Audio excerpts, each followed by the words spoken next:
BBC presents Agatha Christie, a radio portrait of the celebrated authoress and playwright. The intense interest aroused in the public by what was known at the time as the Styles case has now somewhat subsided. Nevertheless, in view of the worldwide notoriety which attended it, I have been asked, both by my friend Poirot and the family themselves, to write an account of the whole story. This, we trust, will effectually silence the sensational rumors which still persist. Those were the opening sentences of Agatha Christie's first detective novel. With the publication of The Mysterious Affair at Styles and our first meeting with Hercule Poirot, the engaging little Belgian detective with the egg-shaped head and outsized moustache, there began one of the most remarkable careers in the history of fiction. Poirot won for himself a world public comparable with that of Holmes and Father Brown, and his creator's books have sold by the million in Britain, the United States, and elsewhere. Since the Styles case, there have been between 50 and 60 other mysterious affairs, superbly contrived, brilliantly told. As if this were not enough, Mrs. Christie became the first woman dramatist ever to have 3 successful plays running in the West End simultaneously. Yet what, after all, do her countless readers know of Agatha Christie? Her book sales are fabulous, and yet less is known of her than of probably any other famous writer of popular fiction. Her father was American by birth, but she was born in Devonshire, and was encouraged to write by that great West Country novelist Eden Phillpotts. But let Agatha Christie speak for herself and tell us about her work. People often ask me what made me take up writing. Many of them, I fancy, wonder whether to take my answer seriously, although it's a strictly truthful one. You see, I put it all down to the fact that I never had any education. Perhaps I'd better qualify that by admitting I did eventually go to school in Paris when I was 16, or thereabouts. But until then, apart from being taught a little arithmetic, I'd had no lessons to speak of at all. Although I was gloriously idle, in those days children had to do a good many things for themselves. They made their own dolls' furniture, and they made Christmas presents to give to their friends. Nowadays they're just given money and told to buy their presents in a big store. But I found myself making up stories and acting the different parts, and there's nothing like boredom to make you write. So by the time I was 16 or 17, I'd written quite a number of short stories and one long, dreary novel. By the time I was 21, I'd finished the first book of mine ever to be published, The Mysterious Affair at Styles. I'd sent it to 1 or 2 publishers who didn't want it, and eventually it went to John Lane. About a year later, I heard it had been accepted. Well, that's how it began, and since that time, I've written something like 55 books and half a dozen plays. The Mysterious Affair at Styles set the pattern for the methods and manner of the volatile little Belgian in the many Poirot mysteries that were to be unfolded year by year.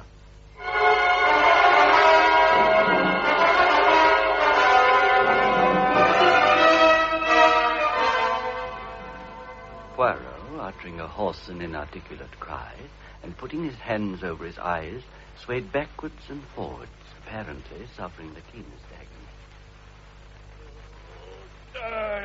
Good heavens, Poirot, what is the matter? Are you ill? No. It is that I have an idea. Oh, one of your little ideas? Oh, my friend, no. This time it is an idea gigantic, stupendous. And you, my friend, have given it to me. Look. The final proof, the last link in the chain, is now in my hands.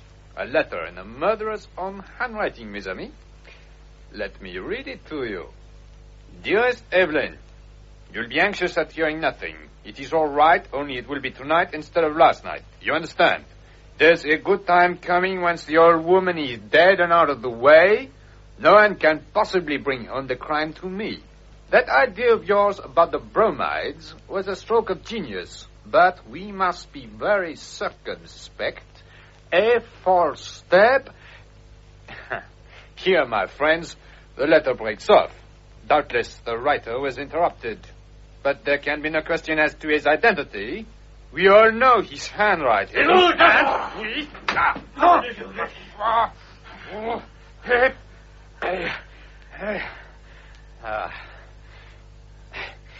Mesdames, Messieurs, let me introduce you to the murderer.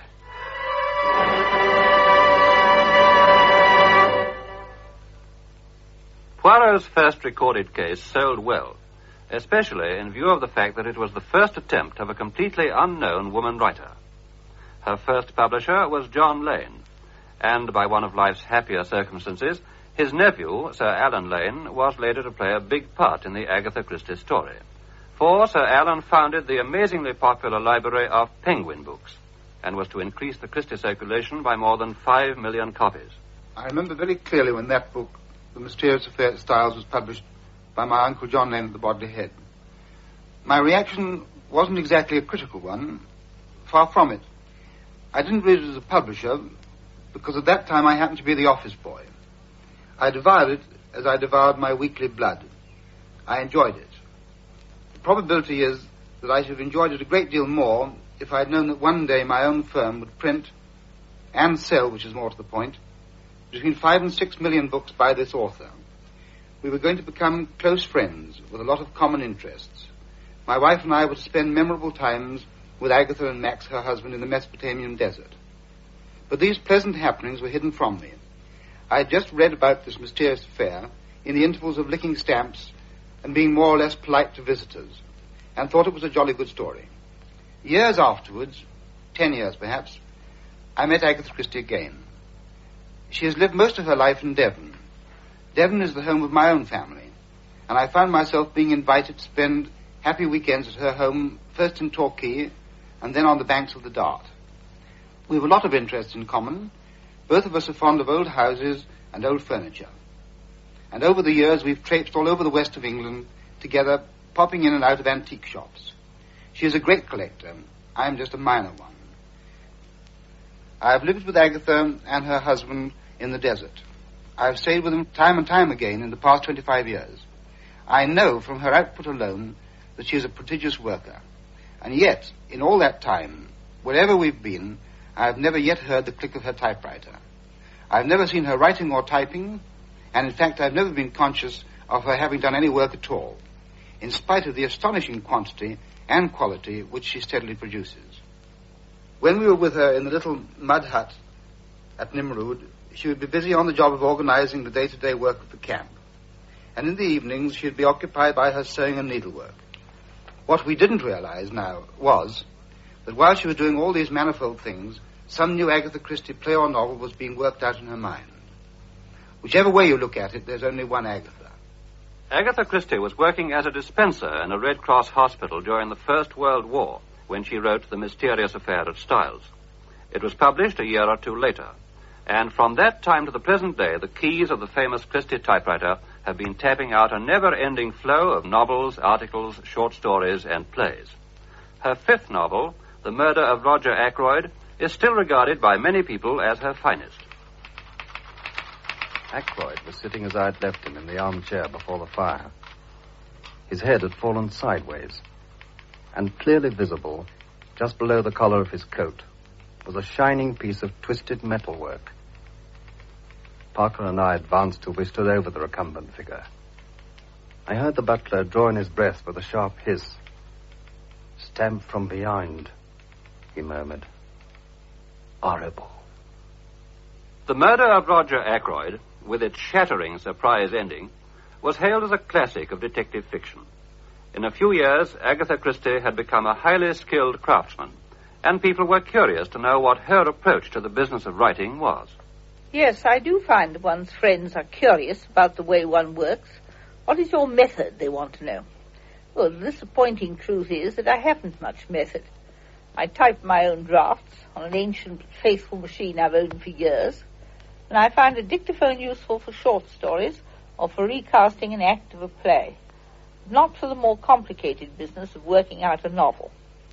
No, I think the real work is done in thinking out the development of your story and worrying about it until it comes right. That may take quite a while. Then when you've got all your materials together, as it were, all that remains is to try to find time to write the thing.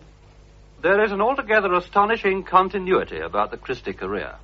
Almost exactly 30 years ago, Agatha Christie's agent sold a short story to the Grand magazine, which has long since ceased publication, for what today would seem to be a very modest fee.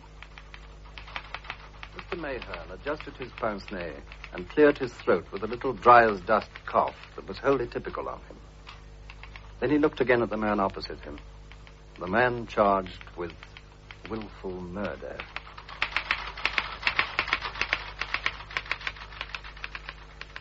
The story was called Witness for the Prosecution, and on it was based the play of the same title, the play which, while still running successfully in London, became a hit in New York. So, turning for a moment to the Agatha Christie plays, let's hear Richard Attenborough, who starred in one of them, The Mousetrap. I don't think I'll ever forget the first time I met Agatha Christie, and that's not just a figure of speech. To begin with, she's just about the last person in the world you would ever think of in connection with crime or violence or anything blood-curdling or dramatic. She's the calmest, gentlest, most charming and matter-of-fact character you can imagine. And the thought of her as probably the best-selling thriller writer of the day is, frankly, incredible. Some time ago, when my wife, Sheila Sim, and I were into Dorothy, a Son, Peter Saunders told us that he had a play he wanted us to do, a play by Agatha Christie. And although we were obviously tied up and in a show that looked like running for quite a time, they said they'd wait until we were free, so could we give them some sort of date. Well, Sheila and I went into it pretty carefully and set a date some 15 months ahead, by which time we were sure that Dorothy would have ended. That was fine, and so the next thing was to meet the author. We'd read the play, of course, which at that time was called Three Blind Mice. I must say we were taken absolutely by surprise when we met this very sweet and delightful person. She was so kind and friendly, rather like the embodiment of everything one expects from the perfect aunt. But even then, I think we realized that she was very definitely someone who knew her own mind. For one thing, she was convinced that Sheila was absolutely right for the girl in the play, but I'm not at all certain that she thought I was quite right. At any rate, she said that I would be right for part of Sergeant Trotter, if not all of it. We were both very excited and told her we thought it was a most wonderful piece of theatre. And then, making an utterly typical remark, Mrs. Christie said, "Well, I think we ought to get quite a little run out of it." The three of us became the greatest of friends, but when we said goodbye after that lunch, we just couldn't get over the fact that this quite quiet, precise, dignified lady could possibly have made our flesh creep and fascinated people all over the world with her mastery of suspense and her gift for creating on the stage and the screen such an atmosphere of terror. Yeah, what are you doing? Why have you turned out the light? No! Take it away from me!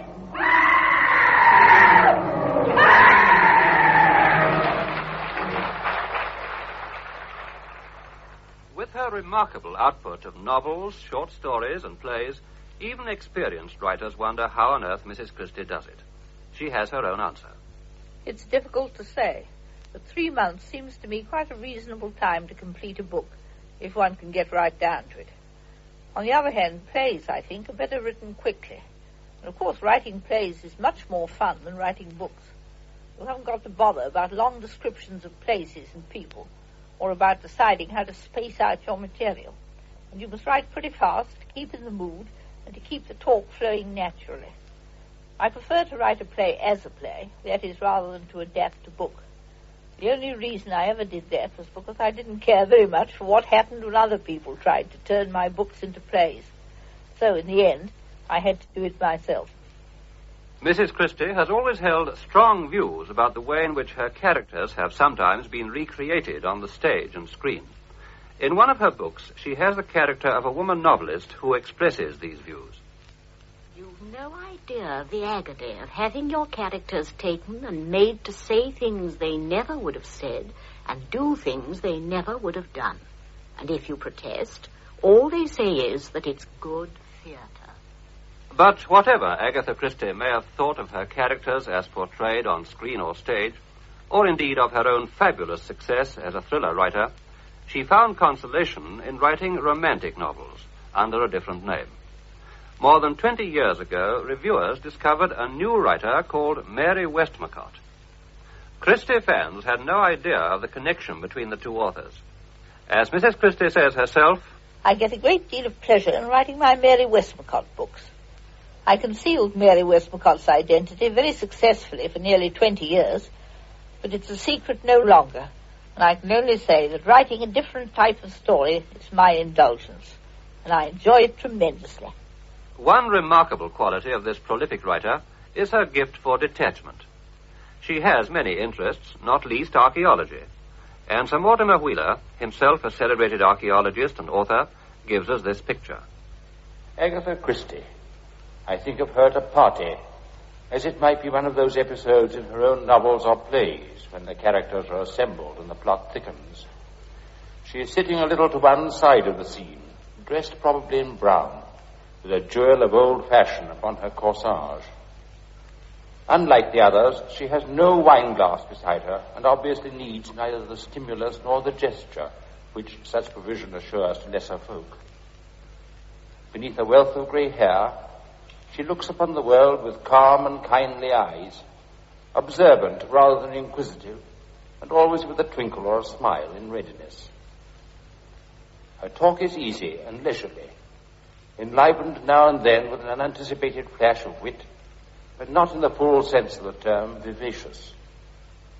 She is essentially a shy presence, adding a wise geniality to the party rather than noticeably dominating it.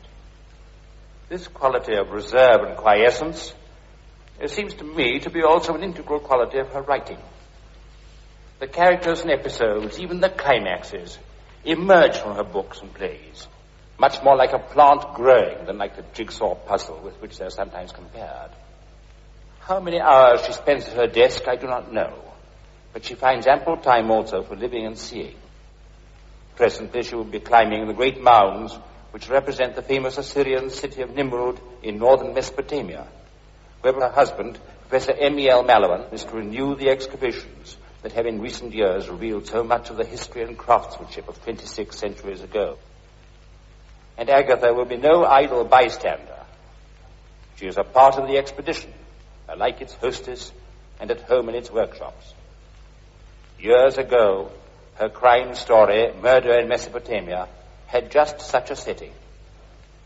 And who knows what mystery still awaits her lively eye amidst those antique mounds and the ghosts of bygone kingdoms. For one of her recent novels, Mrs. McGinty's Dead, Agatha Christie wrote this dedication: to Peter Saunders, in gratitude for his kindness to authors. Mr. Saunders, one of our best-known theatrical managers, is the man behind Mrs. Christie's successes on the West End stage and in New York. Yes, I've had the good fortune to present Agatha Christie's extraordinary run of post-war successes in the West End, to say nothing of the current hit on Broadway. But what pleases me more than anything, is the fact that our relationship is a far more friendly and a far happier one than that of just author and producer. I've seen perhaps as much as most people of her approach to work. I know from experience that remarkable facility she has for marshalling her ideas and scenes in her mind without putting pen to paper. I said to her once, "How's the new play going?" "It's finished," she told me. But when I asked, "May I read it?" she replied, so disarmingly, "Oh, I haven't written it." But she had given me a very strictly truthful answer. From her point of view, the play from beginning to end had been worked out to the last detail. The writing of it was an act of mere physical labor. I'd been taking round some of her plays on tour, although in fact I didn't meet Mrs. Christie until 1950. I think it may come as a surprise to some of her present-day admirers to realize that the words "by Agatha Christie" have been on Britain's playbills for something like 27 years. Alibi was the first. Black Coffee is still playing throughout the world. Then there was Love from a Stranger, Pedal at End House, 10 Little Niggers, which played for a year on Broadway, Appointment with Death, Murder on the Nile, and Murder at the Vicarage. At last, I was able to do what I'd always wanted, and put on by myself a new play by Agatha Christie. This was The Hollow. It ran for 11 months, and with it began this fantastic 4-year-long period of success in the West End, so that when 1955 began, her name was in lights outside 3 of London's famous theatres. And if that wasn't enough for one dramatist, there was a Broadway hit to her credit as well. Then after The Hollow, The Mousetrap, staged in 1952, is still cracking away in tremendous form, having put up the world's record for any thriller. Then, to complete the triple achievement, we have Witness for the Prosecution. And for good measure, Margaret Lockwood in Spider's Web. Usually you read all the books of your favourite author without a hope of ever meeting them. I can truthfully say I've been reading Mrs. Christie's mystery stories ever since I was at school. I haven't missed one of them. So you can imagine how I felt when the chance came to act in one of Agatha Christie's plays. And not just a play, but one she'd written specially for me.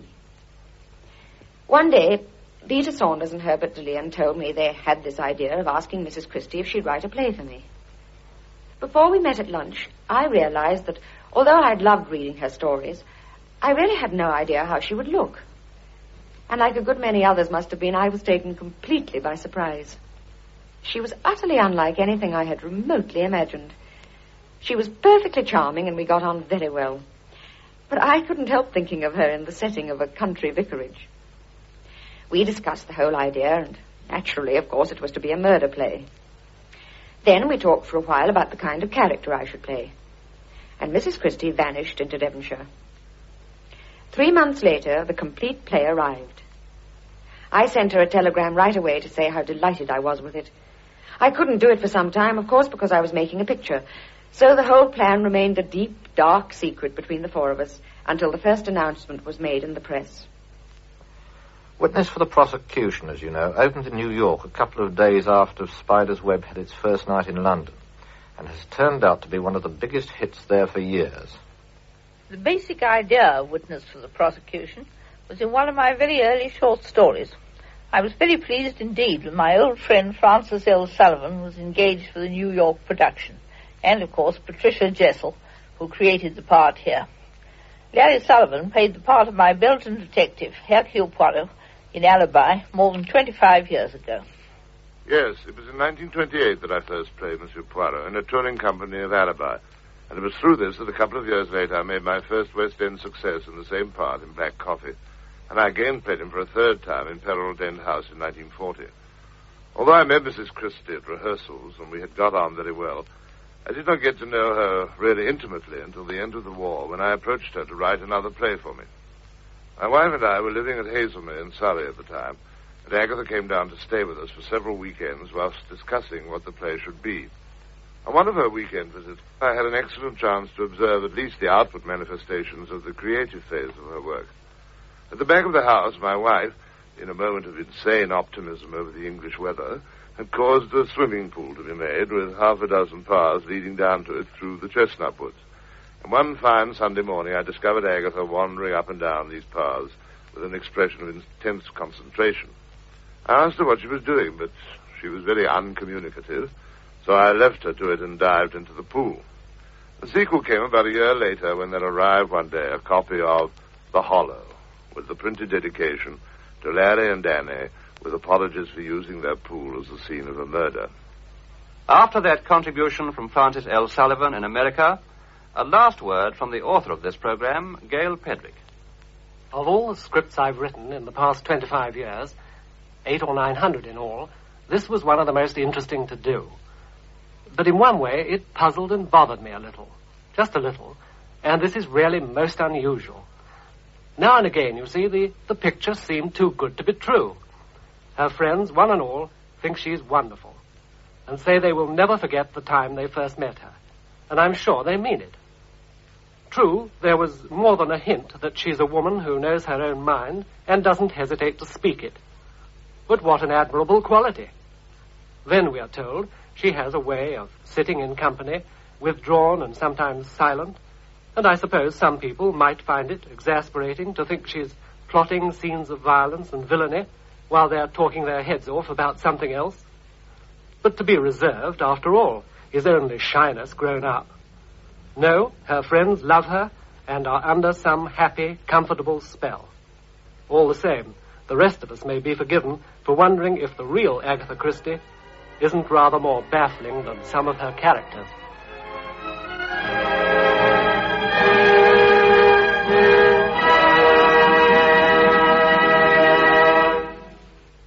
That radio portrait of Agatha Christie was written for the BBC by Gail Pedrick.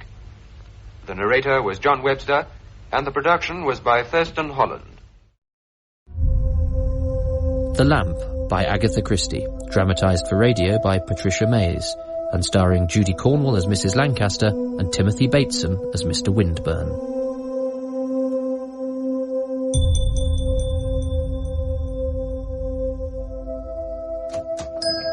Good morning, madam. Good morning.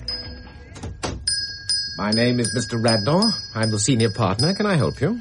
I'm looking for a property in the area. Of course. I'm sure we shall be able to help you. Please sit down, Mrs. Lancaster.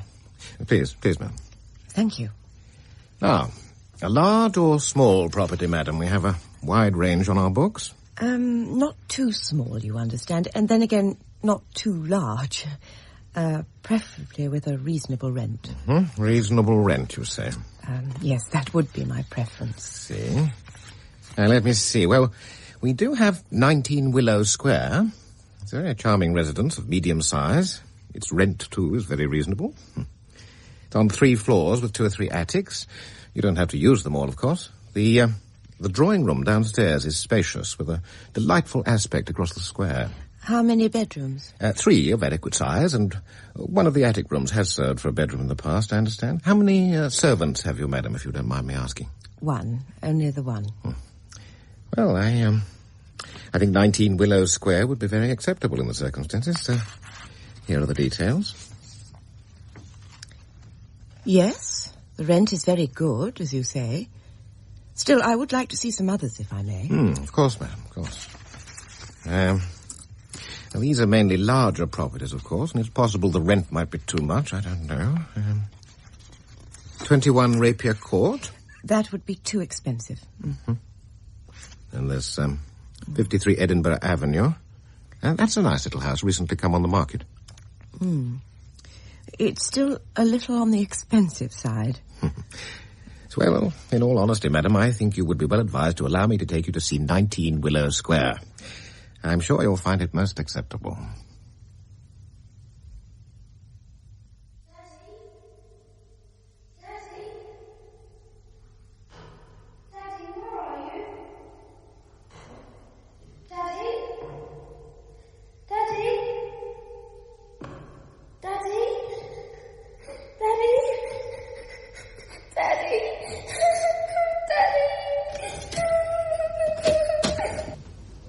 Kindly step inside, Mrs. Lancaster. Smells a little musty, of course. Of course. The staircase comes right down into the front room. How nice. It's very impressive, Mr. Radnor. I thought you'd like it. Now, where would you like to start? The bedrooms, I think. Right. We'll work our way down. Very sensible. Shall I lead the way?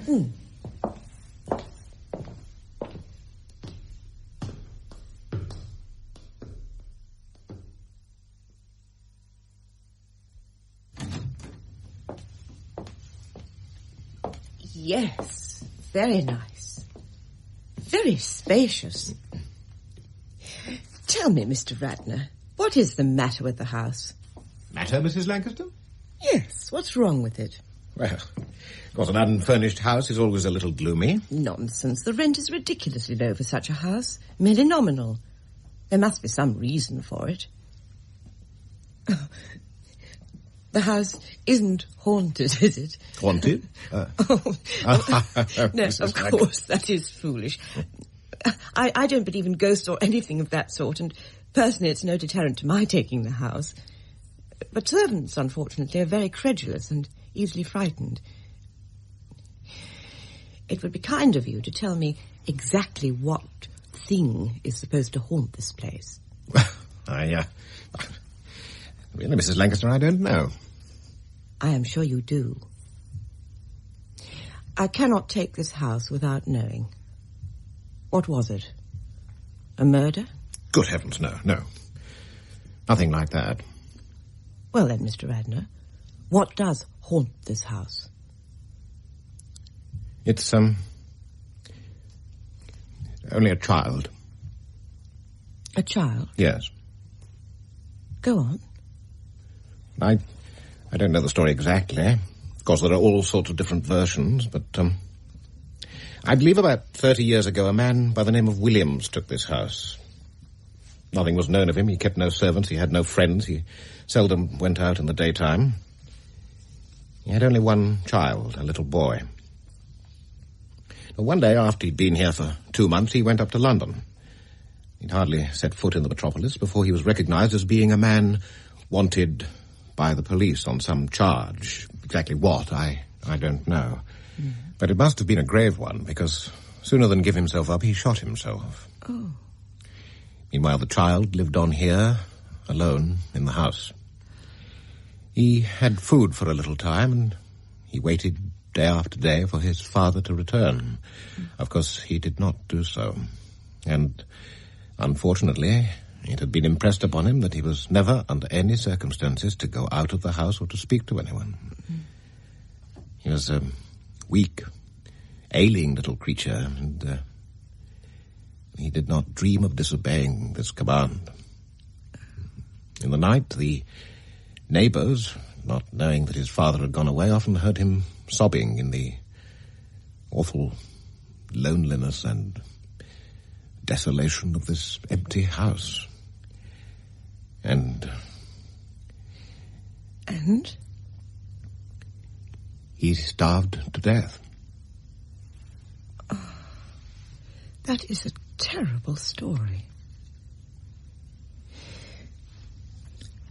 And it's the child's ghost that is supposed to haunt the place. Well, it's nothing of consequence, really. I mean, no one ever sees anything. Nothing's seen, you understand. But some do say that they hear the child crying, you know. I like the house very much, Mr. Radnor. I shall get nothing as good for the price. I am a widow, you see. Oh, I'm sorry to hear that. And my elderly father and small son live with me. I will think it over and let you know.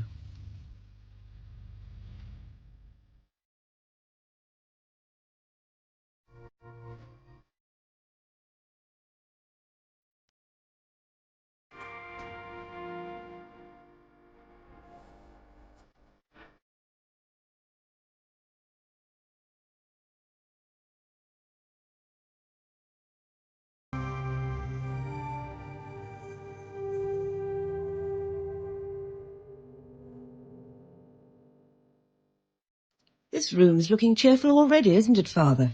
Transformed, my dear. Here you are. Look, I've made you a cup of tea. Mm. Oh, thank you. I need it. Oh, that's good. Hot and sweet, just as I like it. I think the Indian carpet should go in this room, don't you? Oh, as you wish. You know you have exquisite taste. You'll transform this gloomy old house into a magic grotto in no time, I've no doubt. A gift I inherited from you and Mamma. Sit down. You must be tired. Yes. I will for a moment. Oh, those stairs, I fear. Not as young as I was, huh?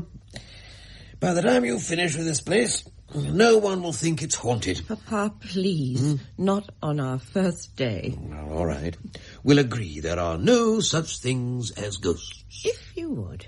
Especially in front of Geoffrey. You know what an imagination he has. And he mustn't get excited. He's been much better of late. And the colour's returned to his cheeks. Listen. What? Footsteps. Can't you hear them? I can't hear anything. It's the rain on the window. Oh, you are dreadful, Papa. Oh, for a moment I thought... Oh, well, never mind. Now, where is Geoffrey? He's been quiet for too long. I hope Jane's with him. And don't you dare play another trick like that on me again. Geoffrey! Geoffrey? Yes, Mummy? Grandfather has prepared tea for us. You had better come down. All right, I'm coming. And be careful as you come down the stairs. I expect he's been having one big adventure up there. Oh, I hope he hasn't caught a chill in those empty bedrooms. Valerie, don't worry so much. You make yourself ill.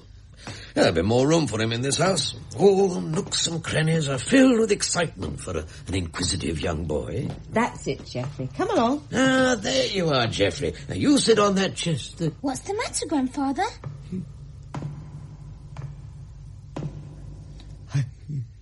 Oh, nothing, my dear, nothing. It must have been the rain I heard. But I could have sworn. Now, Geoffrey, would you like a scone? I'm looking at the sponge cake. Don't you want a scone first? A piece of sponge cake, please. Very well. Here, I'll cut a slice for you, my boy. What have you been doing upstairs? And where's Jane? She's busy sorting out things in my room. I hope you're not getting in her way. No, Mummy. Do you like your room? Oh, yes, it's lovely. So you're pleased with your new home, are you? There's your cake. Thank you. Oh, yes, I like it lots. There are at least 2 separate attics up there, and Jane says I can go and explore them tomorrow. Well, I don't know about that. Oh, please, Mummy. Not on your own. Jane will come with me, and there's a secret door. Is there now? Jane says there isn't, but I think there must be. And anyhow, I know there'll be pipes, water pipes, and I can play with them and listen to the water gurgle along them, and I can go and see the boiler. For goodness sake, Geoffrey, take a breath. Jane has promised you an awful lot without consulting me. No harm can come of it, Valerie. Thank you, Grandfather. You encourage him. Well, he's a boy. All boys have adventurous natures. Otherwise, they wouldn't be boys, eh? We'll talk about attics tomorrow. Now, eat your tea, and together we can get this room straightened out before it gets dark. Listen. What's that? What, Grandfather? Please, remember what I told you. Oh, yes, nothing, my boy. Just the rain. I think it was the rain.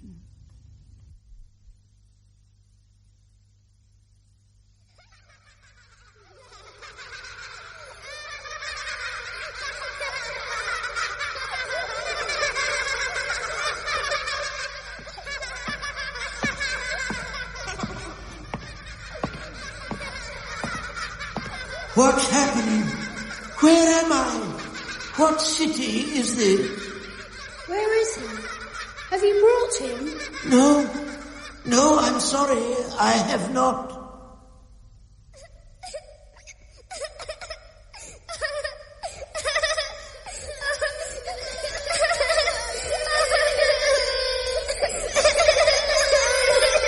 Oh, my God, where am I?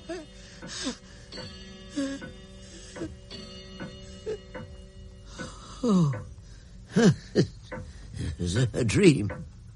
Only a dream.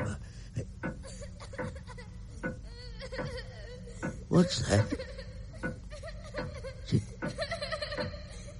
Geoffrey? Is that you crying?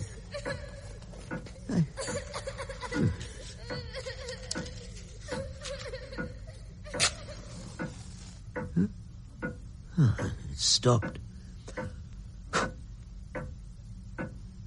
It can't have been Geoffrey. His room's below mine, but the sound came from the room above.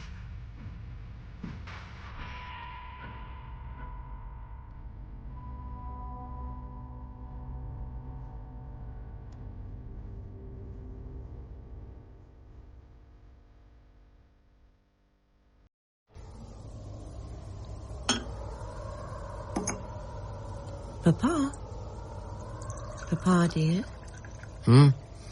Yes? You're not eating your breakfast. Oh, sorry. Mind's wandering. Listen to the wind. Quite a change in the weather. Did you sleep well last night, Geoffrey? Yes, Mummy. Don't eat your breakfast so fast, Geoffrey. You're not something out of the zoo. No, Mummy. Ooh. Just hearing that wind blowing in the chimney. Are you sure you're all right, Papa? Yes. Yes, thank you. Your breakfast is stone cold. You haven't eaten a thing. Oh, I'm sorry, my dear, but I'm not very hungry. Listen. I hope you're not sickening for something, Papa. You know what I think? I think you did too much yesterday. I think you should rest all today and do absolutely nothing. Jane and I can manage. Be quiet. Papa, what is it? You frightened us. What?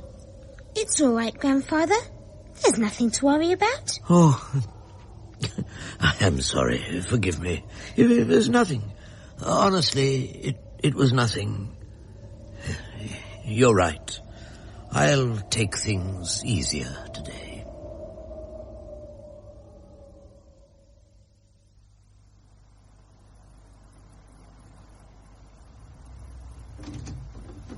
Geoffrey, have you seen Grandfather anywhere?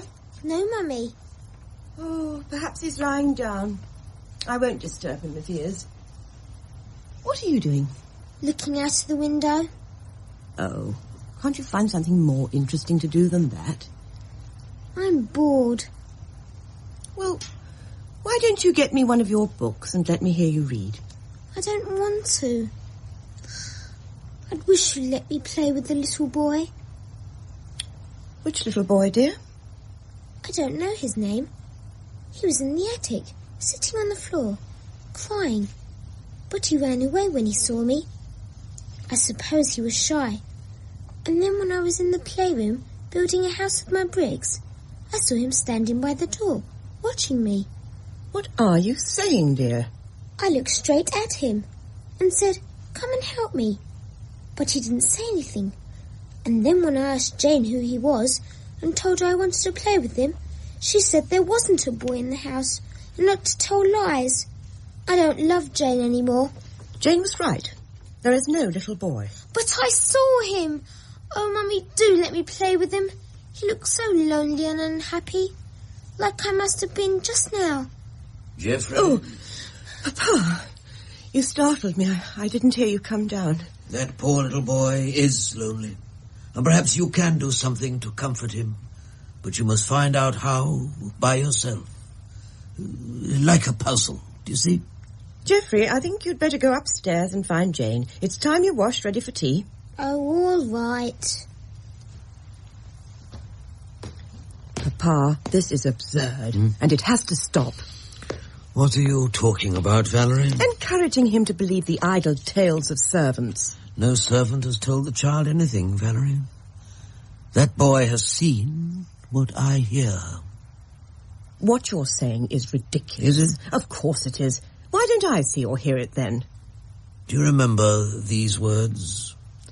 What lamp has destiny to guide her little children stumbling in the dark? A blind understanding, Heaven replied. Well, don't you see? Geoffrey has that. A blind understanding. It is only as we grow older that we lose it.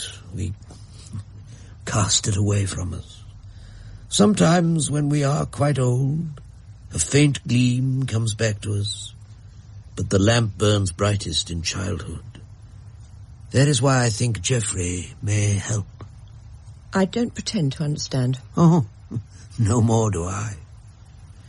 That ghost child, for that is what it is in trouble and wants to be set free.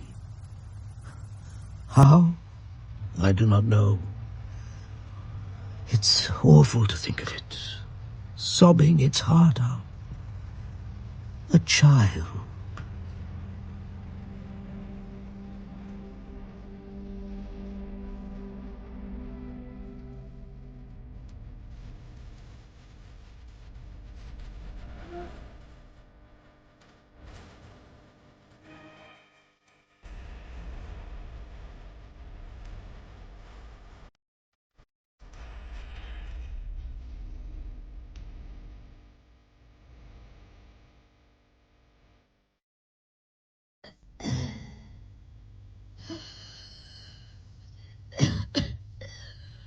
Well, Dr. Phillips, how is he? The doctor will tell us after he's examined him, Valerie. But I want to know. It's been 3 days now, and he doesn't seem to be getting any better. I'll be with you in 1 moment, Mrs. Lancaster. He's feverish, and he keeps gasping for air.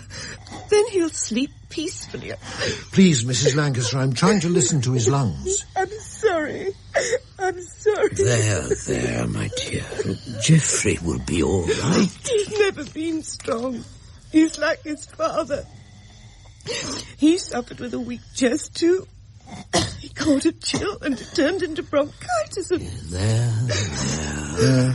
He's not responding to any medication, I'm afraid. Oh, no. I think we should try to get him into hospital. Oh, is that necessary? No, it's the best place for him, Valerie. May I speak to you privately, Mr. Winburn? Oh, of course. Shall we go downstairs? Oh, excuse us, please, Mrs. Lancaster. This way. Thank you.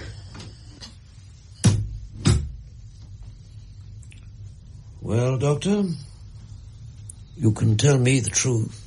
I understand your grandson has a history of lung trouble. Yeah. Almost from birth? I'm afraid so, yes. My daughter has always had to protect him from colds and chills. Yeah. I'm afraid he has an infection in both lungs. Unfortunately, he hasn't the constitution to withstand it. I see. Well, what are you saying, Doctor? That even if I get him into hospital, there's very little chance that the boy will live. I'm very sorry. Excuse me for saying this, but are you certain? Mr. Winburn, you're perfectly free to consult another doctor at the hospital when we get him there, but in my opinion, his case is hopeless. I would be failing in my duty if I held out any false hopes. One lung is on the point of collapse. In a short time, the other will be the same. He cannot take the strain, you see. Yeah. How do I tell my daughter? You can see the state she's in. I don't know, Mr. Winburn. I honestly don't know. Deliver us from evil, for thine is the kingdom, the power and the glory, forever and ever. Amen. I do want to help him get away. I do. Geoffrey, I do. Geoffrey, please. I do. What's that? Someone crying. A child crying. But who is it? Who's there? Valerie. What's wrong? He cried out. Geoffrey cried out. Excuse me, Mrs. Lancaster. Suddenly sat up and cried out, and then... And then? I heard. He's delirious. His breathing's becoming shallower, too. What can we do? For the moment, wait. I'll go to the hospital and arrange for an ambulance. I'll see you out. No, Mr. Winburn. Stay here, please. I won't be long. He's going to die, isn't he? No, my dear, no. Yes, he is. Just like his father. I shall sit here and I shall watch him die. Please, Valerie, you must have hope. Please, my son, fight. Fight to live. Want to live, Geoffrey. What is it? Are you in pain? Geoffrey? Geoffrey, what are you doing? You mustn't sit up. I'm coming. What did you say?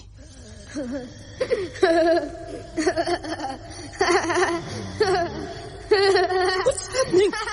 Oh, God. Oh, I'm frightened. Oh, I'm frightened. Stop it. Please, stop laughing. Valerie, what's happening? Can't you hear it? Can't you hear him laughing? Oh, my God. Oh, hold me, Papa. Hold me, please. Geoffrey. Look, Papa. He's sitting up again. He's pointing to the door. I'm coming. The door? He's pointing to something at the door. Listen. Can't you hear them? Someone's coming up the stairs. What? He's coming upstairs. The child. The child. Oh, he's here. In this room. The child is in this room. Papa! Shh, don't move.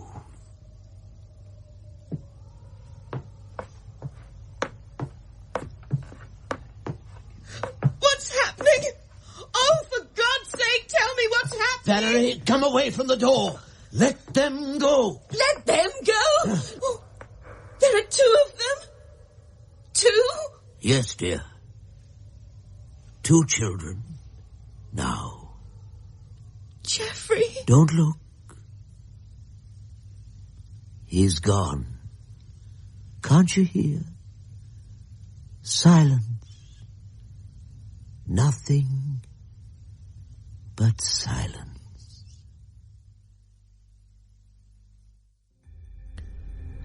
The Lamp by Agatha Christie, dramatised for radio by Patricia Mays, starred Judy Cornwall as Mrs. Lancaster, Timothy Bateson as Mr. Windburn, and Marco Ferraro as Geoffrey.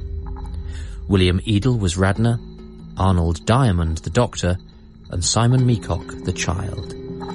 It was directed for radio by Derek Hodinett for World Service Drama.